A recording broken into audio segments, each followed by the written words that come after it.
오늘 주시는 말씀은 로마서 5장 신약 성경 로마서 5장 1절에서 5절까지의 말씀입니다. 제가 하나님의 말씀을 봉독해 올리겠습니다. 그러므로 우리가 믿음으로 의롭다 하심을 받았으니 우리 주 예수 그리스도로 말미암아 하나님과 화평을 누리자. 또한 그로 말미암아 우리가 믿음으로써 있는 이 은혜의 들어감을 얻었으며 하나님의 영광을 바라고 즐거워하느니라. 다만 이뿐 아니라 우리가 환난 중에도 즐거워하나니 이는 환난은 인내를, 인내는 연단을, 연단은 소망을 이루는 줄 알미로다. 소망이 우리를 부끄럽게 하지 아니하며 우리에게 주신 성령으로 말미암아 하나님의 사랑이 우리 마음에 부은 바 되매니. 아멘. 시험이 장현근 목사님 나오셔서 말씀 예언해 드리겠습니다.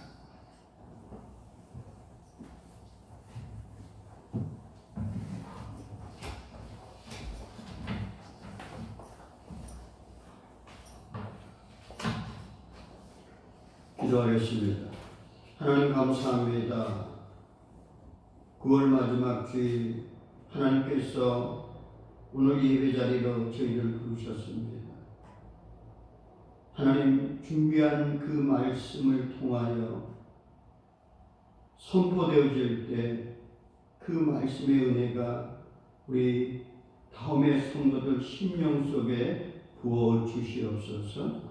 예수님의 이름으로 기도합니다. 아멘. 저는 지난달 8월 30일 두 가지의 사고방식이라는 설교에서 다음과 같은 말씀을 드렸습니다. 우리가 생각하였던 것보다 고난의 시간이 더 길어질 수 있다고 말씀하였습니다. 마음과 몸이 지치고 갑자기 밀물처럼 불안이 예고 없이 찾아올 수도 있다고 말씀하였습니다. 하지만 낙심할 필요가 없다는 말씀도 하였습니다. 하나님께서는 모든 고난을 통해서 하나님께서 가르쳐 주고자 하는 영적인 교훈이 있음을 우리는 알아야 됩니다. 예수님의 제자들과 초대교회 성도들은 위기의 순간을 기회로 만들어 승리했습니다. 말씀의 본질로 돌아가는 것이 승리의 비결입니다라고 저는 말씀을 여러분에게 드렸습니다. 우리의 몸과 마음은 외부의 충격과 예상치 못한 환경의 변화, 다양한 문제들로 인하여 마음의 고통을 받습니다. 밖에서 오는 문제를 보면 볼수록 고통이 더 심하게 다가옵니다. 사실은 밖의 문제들보다 내 안의 문제들이 가득 차 있기 때문입니다. 보고 느끼고 충격받고 상처 입은 것을 족족 내 안에 의식의 체계와 무의식 체계에 쌓여가기 때문입니다. 쌓여있는 상처들을 치유받아야 합니다. 유일한 길은 성경 말씀으로 돌아가야 합니다. 말씀이 하나님이시고 예수 그리스도이기 때문입니다. 예수님은 요한복음 14장 6절에 내가 곧 길이요 진리요 생명이라고 말씀하셨습니다. 그러므로 우리가 직면하는 모든 어려움을 바라보는 시각은 문제를 바라보는 것이 아니라 복음으로 돌아가야 됩니다. 복음이 예수 그리스도이시기 때문입니다. 주님이 역사의 열쇠를 가지고 있기 때문입니다. 그분이 역사의 주인이기 때문입니다. 요한계시록 1장 8절은 예수 그리스도를 이렇게 표현하고 있습니다. 주 하나님이 이르시되 나는 알파와 오메가라. 이제도 있고 전에도 있었고 장차 올 자요 전능한 자라 하시더라. 우리 다시 한번 로마서 5장 1절부터 5절의 본문을 함께 합독하겠습니다. 1절 그러므로 우리가 믿음으로 의롭다 하심을 받았으니 우리 주 예수 그리스도로 말미암아 하나님과 화평을 누리자. 또한 그로 말미암아 우리가 믿음으로 서 있는 이 은혜에 들어감을 얻었으며 하나님의 영광을 바라고 즐거워하느니라.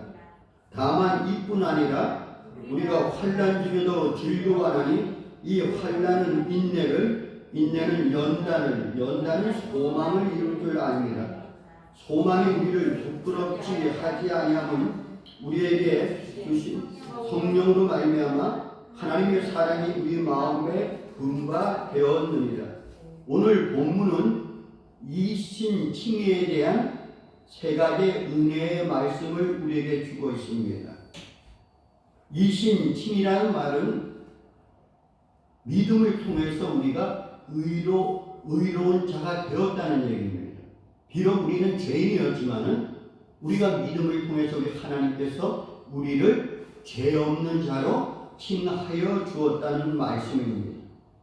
우리 내면에 숨어있는 상처, 고통, 어려운 문제들을 치유하는 방법은 하나님의 말씀이 성령의 도움으로 우리의 내면을 조명할 때 모든 문제들이 드러나고 말씀으로 치유를 경험하게 되는 것입니다. 그것이 은혜입니다. 오늘 이 말씀을 통해서 그 은혜가 우리 성도들의 심령 속에 조명되어서 그 치유의 은혜를 누리는 이 시간이 되어지기를 원합니다. 첫 번째, 주시는 은혜는 하나님과 화평을 누리는 은혜입니다. 1절에 그러므로 우리가 믿음으로 의롭다 하심을 받았으니 우리 주 예수 그리스도로 말미암아 하나님과 화평을 누리자 그랬습니다. 칭의는 믿음으로 받는 은혜입니다. 반면 하나님으로 더불어 화평을 누리는 은혜는 칭의의 결과로 따라오는 은혜입니다. 예수를 믿으면 마음이 평안해집니다. 하나님을 생각하면 마음의 기쁨이 솟아납니다. 여건이 달라진 것도 없습니다. 환경이 바뀐 것도 없지만 하나님이 나의 모든 죄를 용서하시고 사랑한다는 것을 받아들일 때 마음이 평안해진다는 말입니다. 죄인임에도 불구하고 의인으로 대우받는다는 사실이 워낙 엄청난 사건이며 은혜이기 때문에 한순간에 우리의 마음에는 대변혁이 일어나는 것입니다. 공포가 평안으로 바뀌는 변혁입니다. 예수를 믿는데 이런 평안이 찾아오지 않는다면 무언가 잘못된 부분이 있을 겁니다. 말씀으로 나의 심령을 조명하는 것이 우선하여야 할 것입니다. 오늘 그 말씀, 선포된 말씀으로 여러분의 심령에 말씀이 조명되어지기를 원합니다. 히브리서 4장 12절은 하나님의 말씀은 살아있고 활력이 있어 좌우에 날선 어떤 검보다 예리하여 혼과 영과 및 관절과 골수를 찔러 쪼개기까지 하며 또 마음의 생각과 뜻을 판단하나니 그렇게 말씀하고 있습니다. 믿음으로 의롭다함을 받은 사람에게는 반드시 하나님으로부터 화평하는 은혜가 따라오게 되어 있습니다. 칭의를 뿌리라고 한다면 하나님의 화평을 누리는 것은 열매라고 할 수 있습니다. 그러므로 예수를 믿고 의롭다함을 받으면 하나님과 더불어 화평을 누리는 것은 자연스러운 결과이며 또한 우리가 누릴 당연한 권리인 것입니다. 두 번째 은혜는 믿음으로 서 있는 이 은혜에 들어가는 은혜입니다. 이 은혜는 기도하는 은혜입니다. 100여 년 전 이 인물에 대한 설교를 통해서 우리는 이분을 잘 압니다. 조지움 뮬러라는 목사님이십니다. 이분은 기도의 영웅입니다. 일생 동안 25,000번의 기도 응답을 받았다고 합니다. 이것은 그가 은혜 받고 20세 전후부터 80세 넘기까지 매일 한 번씩 응답을 받았다는 말과 다름이 없습니다. 자기 돈 한 푼 없이 일생 동안 10,000명 이상의 고아들을 먹여 살렸다고 합니다. 조지 뮬러 목사님이 81세 때 신학교 특강으로 초빙되었는데 그때 신학생들이 돈 한 푼 없이 어떻게 일생 동안 그렇게 넘치도록 받아 누릴 수 있냐고 그 비결을 말해달라고 했습니다. 그는 앉았던 의자에 일어나 무릎을 꿇고 의자에 팔을 기대고 기도하는 모습을 보였습니다. 이것이 나의 비결이라고 말씀하였습니다. 힘들고 어렵고 마음대로 안 되는 세상에서 예수 믿는 사람들이 누릴 수 있는 큰 축복과 특권은 기도라고 말하고 싶습니다. 2절에 또한 그로 말미암아 우리가 믿음으로 서 있는 이 은혜의 들어감을 얻었음이라고 말씀합니다. 그로 말미암이라는 말은 예수 그리스도로 말미암아 예수 그리스도를 통하여 이 은혜의 들어감을 얻었다는 의미입니다. 그 전에는 우리가 그 은혜의 자리에 나갈 수 없었는데 예수님을 통하여 그 은혜의 자리에 들어갈 수 있다는 의미입니다. 예수님께서 우리 죄를 위하여 십자가에서 6시간 이상 무서운 고통과 씨름하다가 다 이루었다고 큰 소리로 외치며 운명하셨습니다. 이때 성전에 있는 큰 휘장이 위에서부터 밑으로 불로 찢어졌습니다. 그 휘장은 대제사장 위에는 아무도 하나님 계시는 지성소로 접근할 수 없도록 하기 위해 쳐져 있던 휘장이었습니다. 그러나 예수님이 십자가에 죽으신 그 순간에 그 휘장이 둘러 찢어지면서 그 사이로 누구든지 하나님 앞에 들어갈 수 있는 큰 길이 열렸습니다. 그 길이 바로 기도의 길입니다. 기도할 수 있는 길이 열린 것입니다. 그래서 결국 기도는 누구 때문에 할 수 있게 되었냐면은 그로 말미암아입니다. 예수 그리스도로 말미암아 우리는 하나님 앞에 나가서 기도할 수 있는 은혜를 얻은 것입니다. 여러분이 원하시면 언제든지 하나님 앞에 나가서 기도하는 그 은혜를 우리가 얻었다는 사실입니다. 예수 그리스도는 우리를 하나님 앞으로 인도하는 안내자요, 중보자요, 대제사장이 되시는 것입니다. 베드로전서 3장 18절은 좀 더 명확하게 설명하고 있습니다. 그리스도께서 단번에 죄를 위하여 죽으사 의인으로서 불의한 자를 대신하였으니 이는 우리를 하나님 앞으로 인도하려 하심이라고 말씀하셨습니다. 세 번째 은혜는 하나님의 영광을 바라고 즐거워하는 은혜입니다. 하나님은 우리 모두의 아버지이십니다. 그가 우리에게 바라는 생활의 스타일이 무엇인지 여러분 생각해 보신 적 있으십니까? 우리가 매일 읽는 그 성경 말씀은요, 주님은 우리가 어떠한 형편에 처하든지 항상 기뻐하는 모습을 가지고 사는 것을 원하고 계심을 알 수 있습니다. 데살로니가 전서의 그 말씀은 항상 어떻게 했어요? 기뻐하라고 했습니다. 이것이 우리를 향한 아버지의 뜻이라고 했습니다. 하나님은 믿음으로 죄사함을 받은 하나님의 자녀가 원망과 탄식으로 일그러진 모습을 내보이는 것을 싫어합니다. 예수 그리스도께서 십자가에 달리실 그 운명의 순간이 임박해오자 제자들은 깊은 슬픔 속에 빠졌습니다. 그때 주님은 제자들을 위로하는 말씀을 하셨습니다. 요한복음 14장 1절부터 2절의 말씀은 이렇게 말씀하고 있습니다. 너희는 마음에 근심하지 말라. 하나님을 믿으니 또 나를 믿으라. 내 아버지 집에 거할 것이 많도다. 그렇지 아니하면 너희에게 일렀으리라. 내가 너희를 위하여 거처를 예비하러 가노라. 주님이 이렇게 위로하시는 까닭은 어디 있을까요?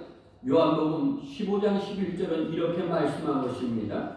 이것을 너에게 이름은 내 기쁨이 너희 안에 있어 너의 기쁨을 충만하게 하려 하심이라고 말씀하고 있습니다.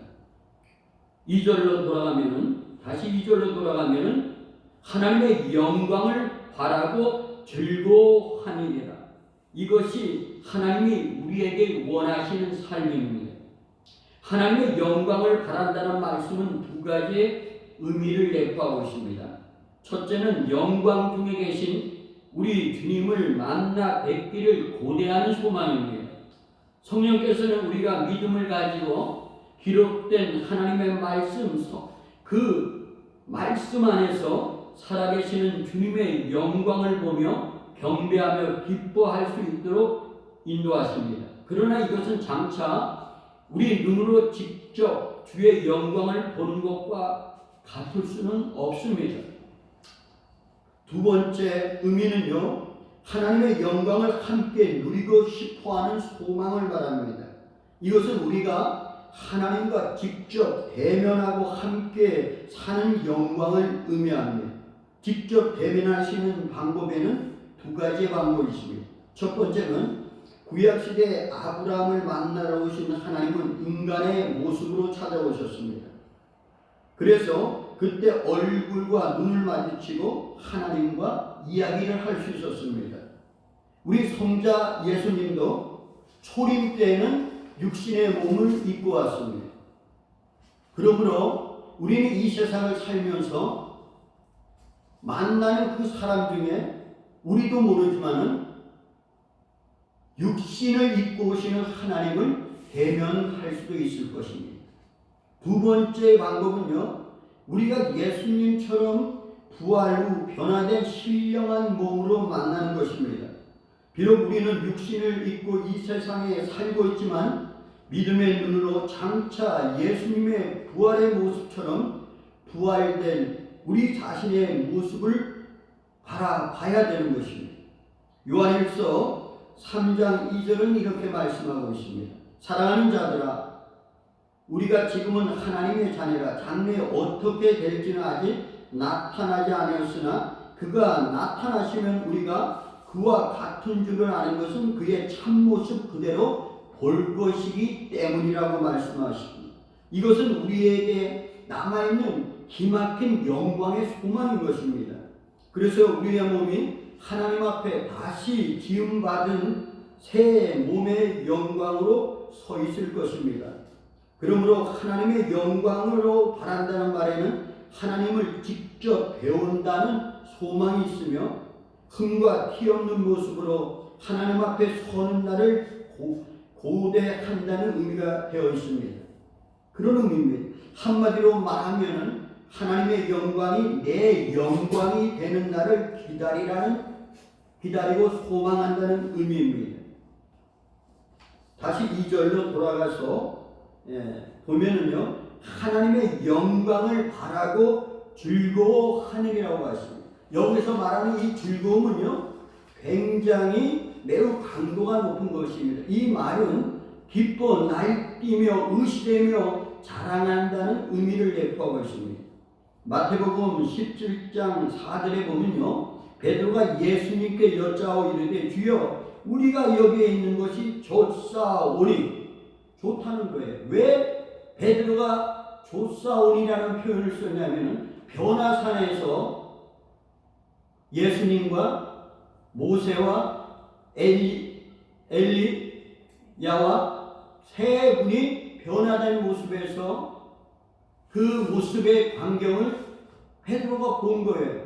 너무나 그 모습이 즐거웠기 때문에, 기뻤기 때문에 그는 날뛰며 주를 위해서, 하나는 주님을 위해서, 하나는 모세를 위해서, 하나는 엘리야를 위해서 이곳에 초막 셋을 짓겠다는 말씀을 합니다. 그것이 즐거워하는 거예요. 영어로 얘기하면 good이라는 표현을 썼습니다.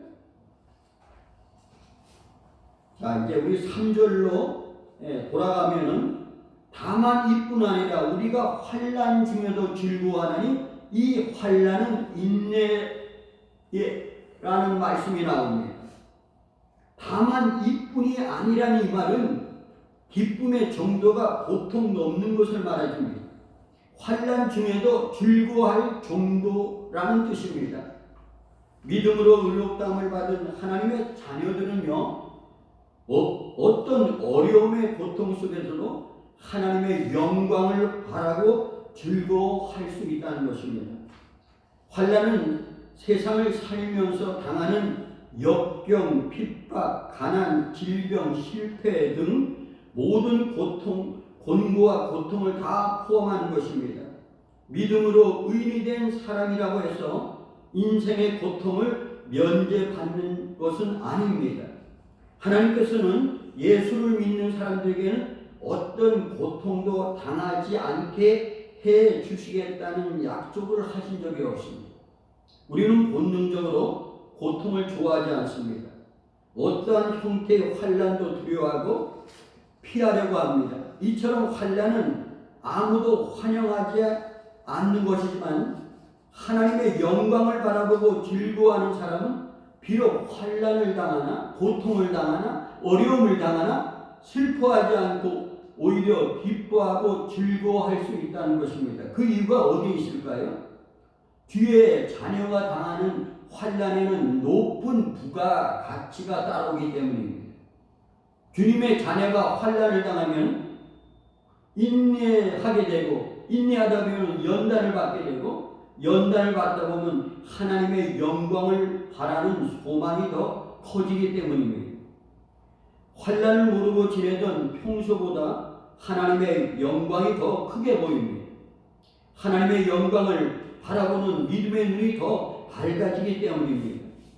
환난을 당하지 않는 사람들이 맛볼 수 없는 독특한 기쁨을 체험하게 되는 것입니다. 이것이 환난을 당하는 자에게 주시는 하나님의 높은 부가가치라는 것입니다. 환난을 통해서 우리의 마음이 깨끗해지고 영안이 밝아집니다.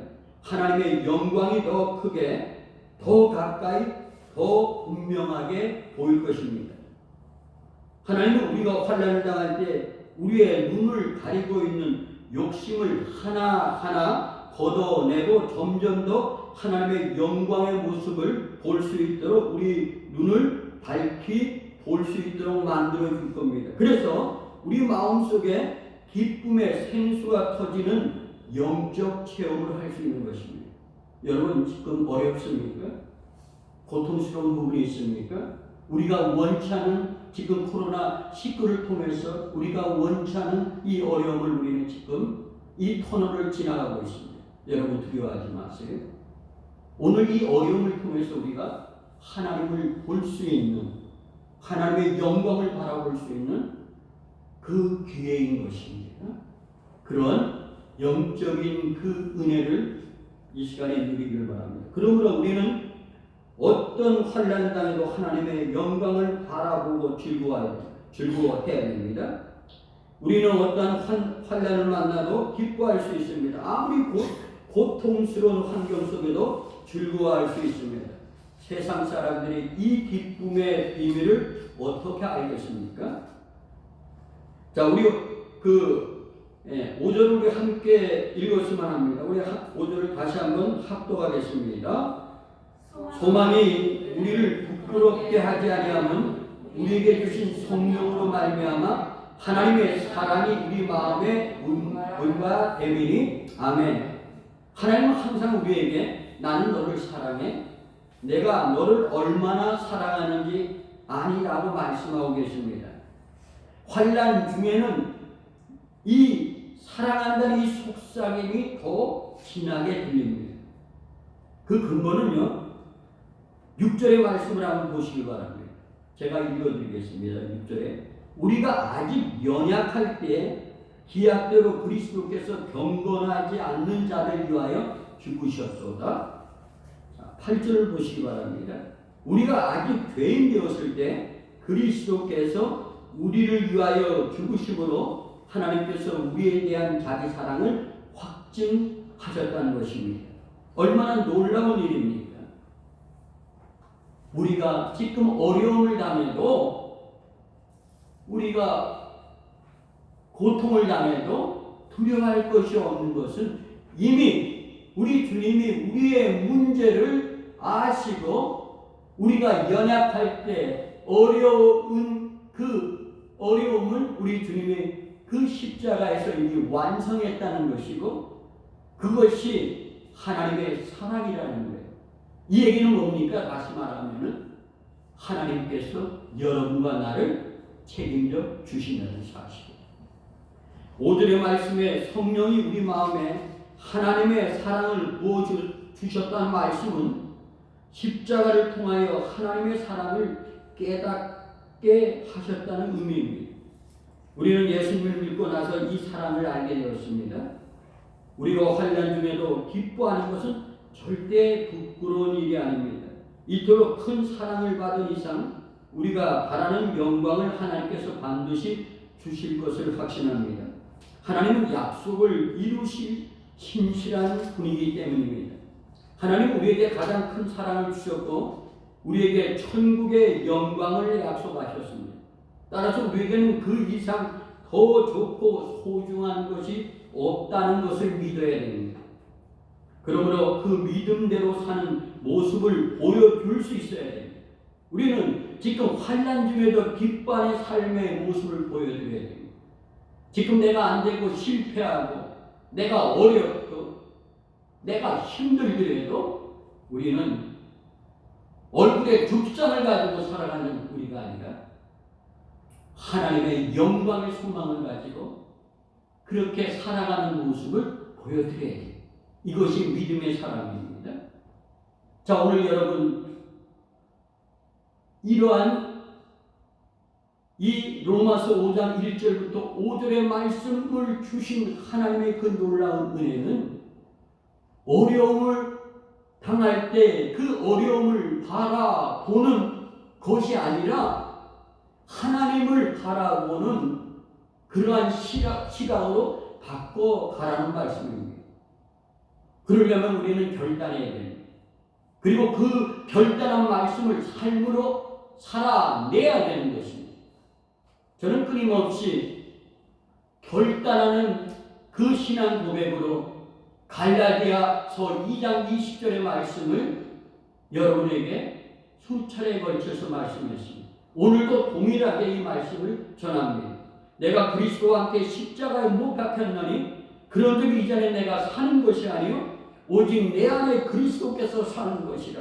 이제 내가 육체 가운데 사는 것은 나를 사랑하사 나를 위하여 자기 자신을 버리신 하나님의 아들을 믿는 믿음 안에 사는 것이라고 말씀을 드립니다. 우리는 이 신앙 고백을 하고 이 말씀대로 우리가 이제 결단하며 그 하나님의 말씀을 날마다 내 삶으로 적용해 가야 됩니다. 이것이 순종의 삶입니다. 그러려면 우리는 큐티의 삶으로 하루를 시작해야 됩니다. 내 안에 계신 그 주님, 말씀으로 오신 그 주님, 그 주님이 내 안에 계십니다. 그 주님을 여러분 바라보시고 그분과 동행하세요. 지금 내가 어렵고 힘들어도 문제가 될 것이 없습니다. 여러분이 주님을 바라보시고 그 말씀을 바라보시면 주의 말씀이 내 안에 조명되어집니다. 내 안에 문제들이 드러나는 거예요.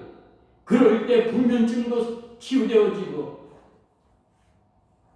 공황장애도 치유되어지고 우리의 육신의 질병의 문제도 치유가 되어지고 우리 앞에 걸림돌이 하나씩 무너지는 영적인 경험을 할 것입니다.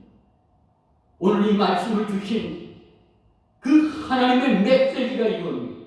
어려움을 바라보지 말기를 바랍니다. 주님을 바라보는 여러분 되시길 바랍니다. 아멘. 기도하겠습니다.